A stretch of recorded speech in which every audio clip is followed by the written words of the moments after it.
Welcome to our talk on color grading with a focus on the latest season of His Dark Material. So I'm Daphné, I work at FilmLight. I will be chatting today to Todd Kleparski, who is a managing director at Picture Shop, but also to senior colorist Sam Chynoweth and cinematographer Petra Korner, who, both of you worked on the last season of His Dark Material. Just to give you a little background, Picture Shop is now the picture division of post-production business Streamland Media, which include color grading, editorial, dailies, unscripted sound, mastering, and restoration services. Let me show you the latest show reel so you have a better idea on what is being done there. If we can bring the show reel.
Lots of lovely work.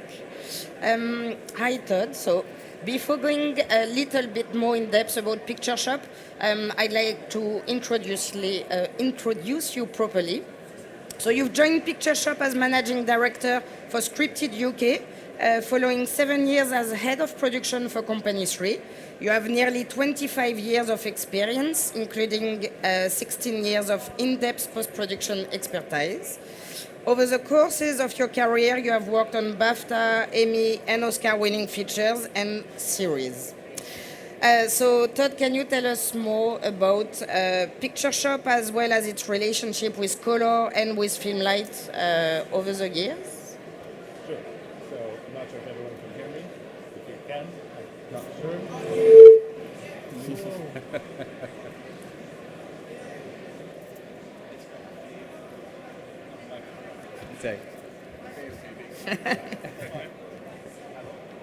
It is a lovely big beard. Hello? Hi there. So Picture Shop started in 2016 as a boutique facility out of LA. Since then, it's been part of the Streamland Media Group, which incorporates Picture Shop, Formosa, Picturehead, Ghost Visual Effects, and Ingenuity. We have locations in Los Angeles, New York, Vancouver, Toronto, London, Bristol, Cardiff, and Manchester. Our sort of beginning in color was the fact that Picture Shop was its own entity, but it acquired Technicolor as well as a farm within the UK. And Sim and Technicolor in North America. The Technicolor brand obviously beginning with color, so it has a long history of color that it's sort of acquired along the way. The history with us with FilmLight is about 12 years now, starting in the UK and the US within the Technicolor family brand and then moving into Picture Shop. Within the UK, we are mainly FilmLight House. Some of the other entities within the US and Canada are not, but we are keeping that strong position, and long may it continue. Nice. Okay, and so let me introduce you now to our two other speakers, Sam and Petra. So Petra, you are an Austrian cinematographer and you are an award-winning feature film and commercial cinematographer based in the US as well as in Europe. You received your MFA in cinematography from the prestigious American Film Institute in LA. Your commercial and narrative work have earned multiple Best Cinematography awards, and more recently you've just worked on Shadow and Bone Season 2 on Netflix. I mean, we can watch it on Netflix. And you've been working alongside on the series His Dark Material with Sam Chynoweth. So Sam, another introduction. You are a well-respected senior colorist whose wealth of understanding of color science and workflow has contributed to your success in the feature, episodic, and animation market. You began your career in Sydney, where you graded animation such as the Lego Movie, the Lego Batman movie, and Peter Rabbit. You moved to the UK 5 years ago, and since then you've been working on various genres with a focus on episodic, drama, and feature work. In 2022, you worked on The Man Who Fell to Earth, which was actually nominated in our FilmLight Color Award for Best Color Grading in Episodic. And most recently, you worked on the latest season of His Dark Material, and actually, I think you've worked across all seasons. So the first question will go to both of you, Sam and Petra. Before we dive into His Dark Material, can you both tell me about your relationship with color and how this has changed over the years? Hi. So yeah, as you can imagine, color is of monumental importance to me as a cinematographer, but it's actually something that I feel very strongly in daily life as well. I'm extremely sensitive to color, and like a wrong, quote unquote, wrong color combination will actually like physically hurt me. So, and in terms of how it's changed over the years, I think that's something that even like collectively our sensitivity to color has changed over the years and over the decades. Like if you look in film, skin tones in the 90s or in the 80s where there was just like a lot more magenta and that was normal, or that was our understanding of a skin tone. Or then in the early 2000s with digital at its beginning stages, skin tones were almost black and white, like or moonlight, you know, the way we perceive moonlight in film. That's something that has changed. The norm has changed. There's always personal taste and there's always color and context, but I think it's an evolving thing. It's not yeah. I came at it, so my background, I started very technical. I came up through a kind of VFX house in Australia, and so my focus on imaging was always at a very kind of microscopic level, was always at the details, and it wasn't until further in my career that I kind of took that step back and took on color in an image, and just how much weight that carries, and how much that can focus emotion, drive narrative, and all those sort of aspects. And once I realized that, and that manipulating that we could play into the story, I haven't kept my hands off it since. Nice. Yeah, it's very interesting to come from animation in terms of color and then move to feature and approach things differently. It's very nice. Okay, so let's go into His Dark Material Season 3. Just for people who haven't watched yet the season or the series, His Dark Material is a fantasy drama TV series based on the trilogy of novels of the same name by Philip Pullman. It is produced by Bad Wolf for BBC One and HBO. It is set in a multi-world reality with the action moving from one world to another, which is very interesting in terms of color and imagery. The series follows the life of a young orphan girl named Lyra, who discovers a dangerous secret, and she's the subject of a witch's prophecies that she will change the world. And recently, Sam actually was nominated for BAFTA TV Craft 2023 in special visual and graphic effect category with His Dark Material. Could we actually watch the trailer, please? There are forces out there that you can't begin to understand. All that matters is the child. I am gathering the greatest from every world to help me wage my war. Just when I thought you couldn't blow my mind enough times. I can feel death in there. We're in this together. Attack! You know what to do. What if we don't come back? Then we will have died doing something important.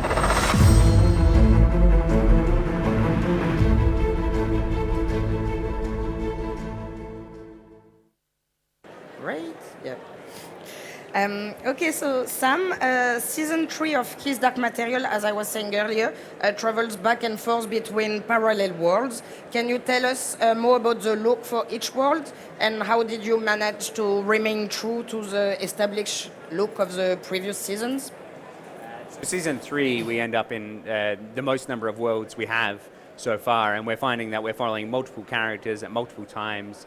So I think it was really important with the creative team right from the get-go that they needed to be distinctive as well as being imaginative and exciting and those sorts of things. So we set out right from the beginning that we would take our kind of fundamentals that we'd brought up through season 1 and season 2, that sort of feel in the contrast, and then we were going to work out how we'd add those, how we'd plus those, how we'd create these distinct environments that still stayed true to what we'd been through.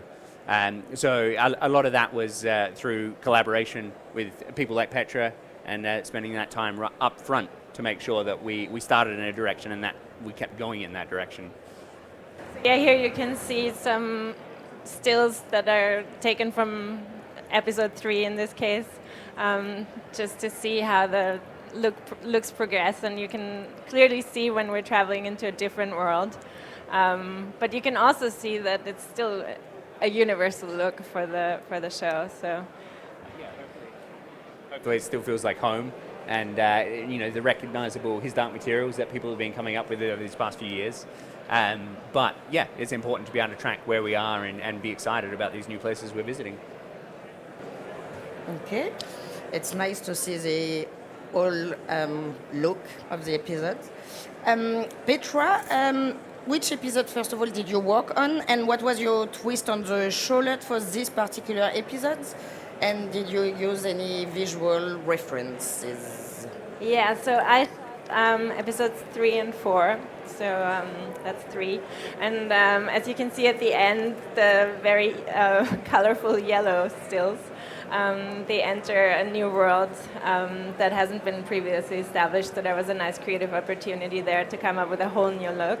It's called The Suburbs of the Dead, and then the main character spent all of episode 4 in that world, so that's something that we needed something new and fresh for, and the script actually had it down as a solar eclipse kind of look, and we veered away from that a little bit. When I started collecting reference images, we actually got more interested in kind of a sandstorm feel, which has this, eerie yellow light. And we kind of went from there. So I went to location with just a still camera, and I asked my camera rental house to dig out some colored glass filters that I used to use back in the film days, like monochromatic day for night and tobacco and chocolate. And I just made different filter sandwiches and kind of tried to get a feel of what looks most interesting. And then I took that to Sam, and I shot a little bit of footage on one of our locations, on the road location. And we were going to see how we can make something that emulates this a little bit or gets the feel of that, but it's obviously more sophisticated than just slapping on a glass filter and eliminating color. Essentially, we tried to do something where we still have the color separation and where we can actually do something with that. And Sam's going to tell you more about that. Yeah, and I mean, to follow from that, it's like you want to be show creatively bold in what you're doing, so you don't want to be limited, but you still have to be very conscious of what you're shooting, and for instance, using the glass has a detriment on the negative, which was going to have an impact throughout the pipe with the heavy VFX and so on. So exactly, so that's right, but you also don't want to stifle creativity. So that was our goal and our aim. If we'd like to run the little video that we have. Yeah, yes. So this is just showing some of the glass tests that Petra shot. Yeah, that's a monochromatic day for night and the tobacco one.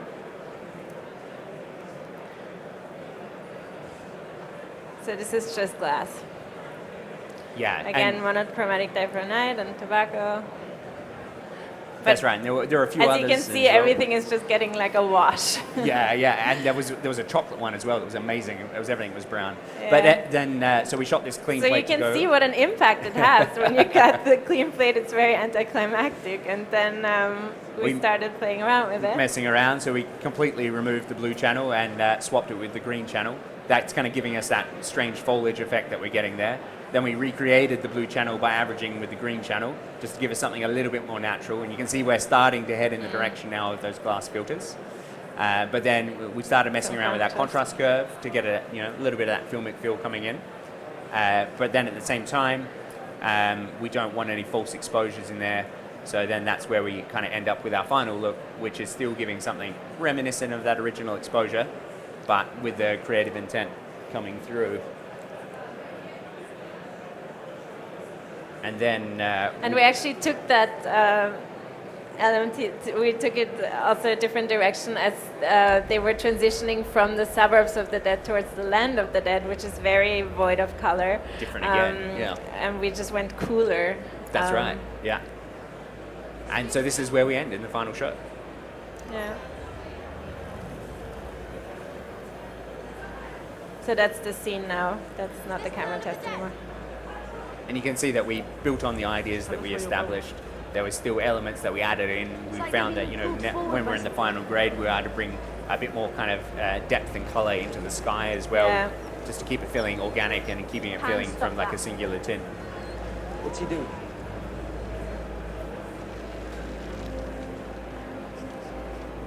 Seems like lots of fun for you two in terms of color. Yeah, it was fun. Because we didn't want something that the audience got tired of either, because it's quite a bit of screen time in those worlds, and I think we found something that still has enough color in there. Absolutely. To keep it alive. Yeah, that's right. And there's still a focus on getting skin tone coming through, and we still have some of our iconic colors coming through on the castings, costume colors, so there's still enough things that are kind of hooking us back into the world that we've established while still being quite extreme. And Sam, can you tell us a bit more about how the workflow differed in season 3 from the previous series? Yeah, so season 3, we worked really closely with the production partner Bad Wolf. It was great. We came on right at the front end, which meant that we were talking about color right from the get-go. Knowing that like season 3 was the biggest season in terms of VFX, and there's a lot going on, and it really needed to be bigger and better than it had ever been. We needed to make sure that every kink was out of that pipeline, because there was no kind of fat in that. Frame store were busy right up to the nth degree, so we wanted to take all the pressure off of VFX supervisor Russell Dodgson. Did a fantastic job.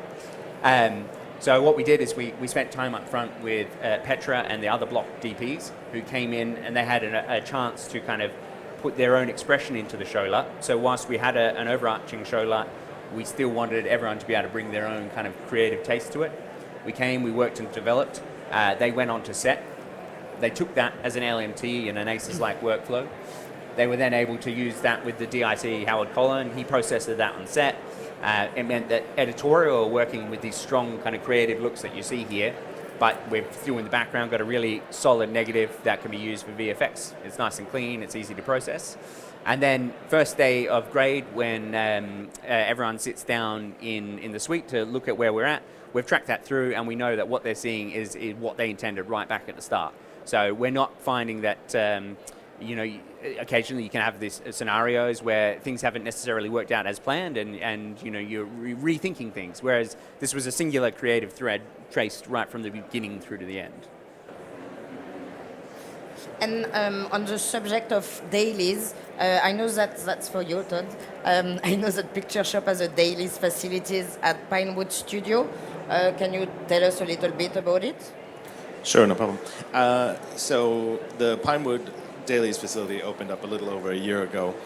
It was something that the company wanted to do to build a specific dailies facility that was from the ground up built with dailies in mind and not anything else. So within Pinewood, we have 5 dedicated dailies grading suites. We have 2 multi-purpose rooms for ops, for delivery. We have a production office, a meeting room, a kitchen. It's a nice space for clients to go into. It's a nice space for people, if they're working on the lot, to go into, DPs, directors, if they want to go check their work. It's something that is there for them. But we also have the ability of an engineering space and ops room, so we can build carts out of Pinewood as well. So it's just a great facility for being able to be a Swiss Army knife. Nice. And also, it would be great to hear a bit more how Picture Shop leverages its global footprint and capabilities to support various workflows. So yeah, we're working on that at the moment. There's lots of different things going on in order to help streamline pipelines within the Streamland Picture Shop family. As it's a lot of different companies coming together, but we're benefiting on that by using the technology that we have and the people that we have to make it better and more robust, but also using that global footprint to help productions get what they want and what they need. It's about being able to be at the right place in the right time. People are busy running around in different parts of the world and the country, and it's having the ability to kind of get those workflows and people into the suites that they want to be in. So DPs, directors can be working other locations in the world, and we can remote in to our other location, and they know it's the same setup as what they'd have back in the home location, but just in another facility, so it doesn't feel alien, and we know the technology is right, we know what they're looking at is right. So it's about building on that. Everything under one roof. Yeah. Okay, and Petra, going back to his dark material, can you tell us more about how you worked with Sam on these episodes? Lots of... Yeah, I mean, Sam was one of my very first phone calls when I came aboard, because I'd like to touch base very soon, and so we worked all through prep and did those tweaks to the showlet.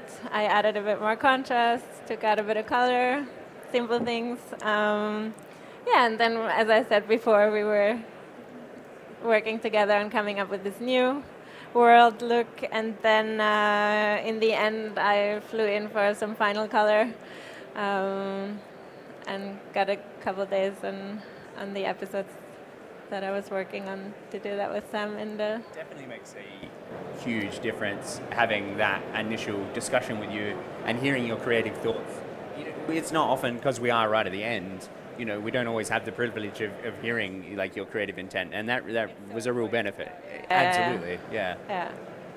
It's interesting because so it means you like always having the conversation with the colorist in pre-production. Absolutely, it's one of my important. first questions, who's the final colorist? Nice. Do you have one yet? And also I know there's lots of VFX in the show. How did you deal with the VFX? I mean, it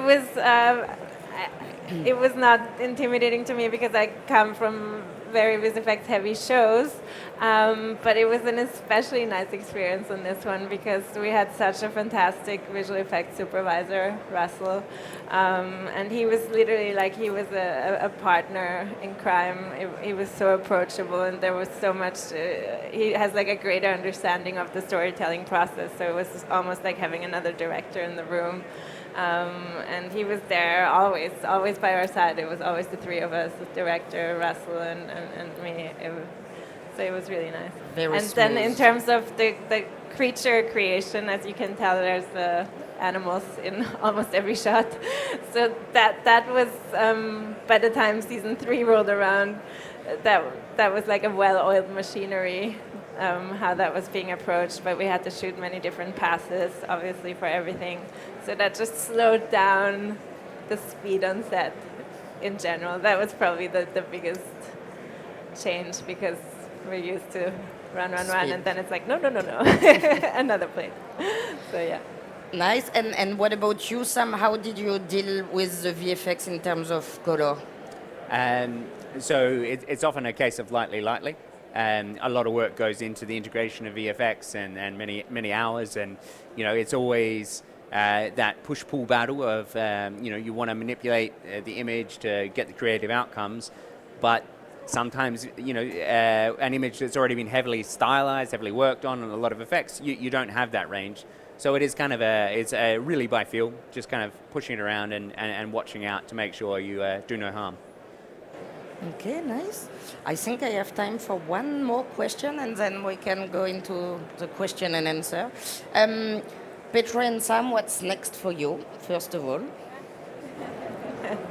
Well, I was hoping for a movie, but that's not happening. So I'm doing another show for Amazon. Sorry to say that. We are doing a movie. Yeah. We very fortunate finishing up some other shows with our streaming partners. Then we have returning to the hybrid VFX roots over summer, so that'll be fun. Looking forward to that. And then quite a busy year, so it's looking good. And it's exciting. Exciting, yes. And Todd, can you tell us what's next for Picture Shop UK? I think what's next for Picture Shop UK is, as you heard in some other previous conversations and forums today, that real estate is a hot topic within the UK. What's next for the UK arm of Picture Shop is to get a dedicated scripted facility, which will be sort of Q3 of 2024, which will be in the Fitzrovia area. So, not that far away from Soho. It's still Soho. It's still. You'll be able to smell Soho. Yeah. Okay, I think I can jump into the question and answer. Okay, so I have another question then for both of you, for Petra and Sam. Still regarding his dark material, what was the biggest challenges for you? Biggest challenge was probably the scripts changing a lot. It was, very action heavy, we had a lot of different sets going on a lot of different stages. And since, the scripts were in constant flux and we were shooting blocks, it was sometimes tricky to say whether it was me or Gary who was establishing a certain set. So we both had very different ideas how to light things. So we both had to have a plan because we didn't know, was I establishing it, was he establishing it? And, sometimes we would get in an action sequence like after the tech scout where new things came at us very fast. So it was, scripts changing. I think for me it was scope. It's season 3. It's carrying on from 2 very successful seasons. It needs to be more energy, more excitement, more everything, and so you need to find ways to kind of keep bringing that and bringing more to it. And you've got to obviously do that in the confines of a schedule and plans and a heavily constructed, like these big shows are fantastic, but they're like so heavily kind of curated along the way by people because they have to be managed because it's the only way they get made, that you need to find your little pockets of creativity where you can kind of have a chance to inject something new and interesting. So nice. And since you were saying earlier that you like to work with a colorist in pre-production, so you created the LUT beforehand. Did the LUT influence your lighting on set, or how?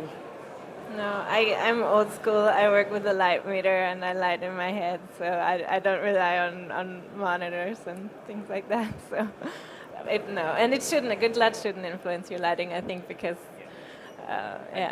Further from that, our ethos would always be that there shouldn't be false exposure or heavy contrast. It should always be a taste of the look, not the look. And that's really important. Unless a DP is asked. Working with professionals, that they're gonna. People are gonna respect the LUT that you're putting. You don't need to bake anything in. Exactly. Yeah. It's a guide, and a bad lot will do infinitely more damage. Exactly, than because having, then you're in a loop. Nothing. Yeah. Okay, great. Okay. Well, I think that's it. Thank you very much. It was very interesting. Good luck, Todd, with the new facility in London. Thanks. Good luck with the movie, Sam. Thank you. Petra with the episodic.